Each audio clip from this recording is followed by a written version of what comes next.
We're at the Telkom DGL Masters Dota 2 tournament, and I'm sitting here with Spoof from Carbon. We have to have a chat, you guys. Your CSGO team is quite young, but they've had a huge upset in terms of just beating all the bigger teams and really playing well. Your Dota 2 team is playing extremely well. Is it just the hype for the year? Are you on a good run, or have you guys been working really hard at just upsetting the scene and getting to the top? Yeah, I think from the onset that was kind of the goal, was to establish ourselves at the top.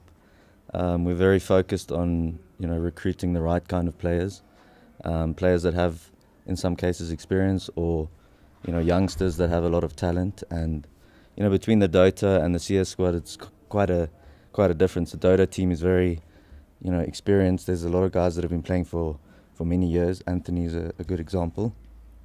And on the CSGO side, we've got a lot of youngsters coming up. So yeah. I need to ask, because I sort of feel like Carbon is the people's team. Lots of guys that are just getting into esports tend to support you guys. They tend to want to back you.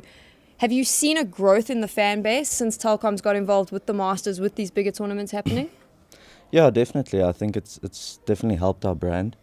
The brand is only a couple of months old. We started very late last year. And I think, the marketing and stuff around the Masters has helped.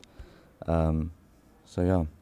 And do you think we're on a par? Are we getting to reach the point where we're going to be on a par with overseas? Are we going to be able to start sending teams overseas, getting teams to come here and play? Yeah, I think that's definitely on the cards. I think we're still, a way off, but I think this is kind of the seed from which all of that can kind of germinate. I think what Telkom is doing is going to, kickstart that whole process. I know you're a CSGO man, but I have to ask. We're about to watch Carbon take on BVD. Who's going to take the semi-final?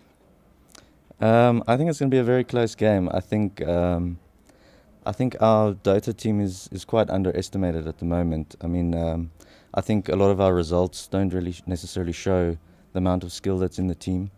There's also been a few lineup changes recently, which, I think a lot of people have a big question mark behind this Carbon team. We're looking forward to check out that game. It's the semi-finals, Bravado versus Carbon.